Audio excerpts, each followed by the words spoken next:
Could all cars be electric? Could flying be carbon neutral? Could planting trees help limit global warming? For over 50 years, Shell Scenarios has asked questions to develop possible visions of the future. Our latest scenario explores a technically possible but challenging pathway for society to meet the goals of the Paris Agreement and limit global average temperature rise this century to well below 2 degrees Celsius from pre-industrial levels.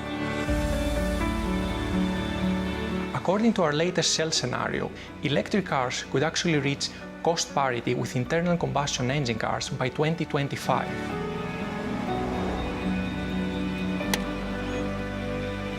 By 2070, electricity could be used to power about 90% of total passenger vehicles, up from 1% today.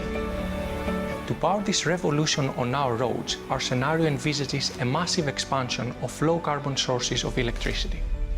By 2070, an area approaching the size of Spain could be covered with solar panels. And together with other sources of renewable energy, like wind, biofuels, as well as nuclear energy, they could make up to 80% of the global energy supply. This is a huge transformation of the energy system. Aviation is a very tricky sector to decarbonize. That comes from both the kinds of fuels that are used in aviation, as well as from the demand side, where people are expecting more and more access to flying. Carbon sinks provide a mechanism to balance out those emissions that are continuing to be emitted from the aviation sector. Take the example of switchgrass. It's a fast-growing plant, and as it grows, it absorbs CO2 from the atmosphere. Now, this plant can also be used to generate electricity by burning it.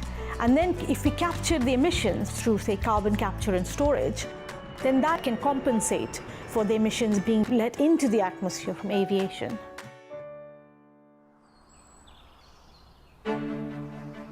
Our scenario outlines actions that could help limit global warming to 1.5 degrees Celsius. Now, this is actually quite challenging. It requires action concurrently by governments, consumers, and industry to get the right policies in place. But there's something required in addition to be able to achieve this. And that can be done with large-scale reforestation.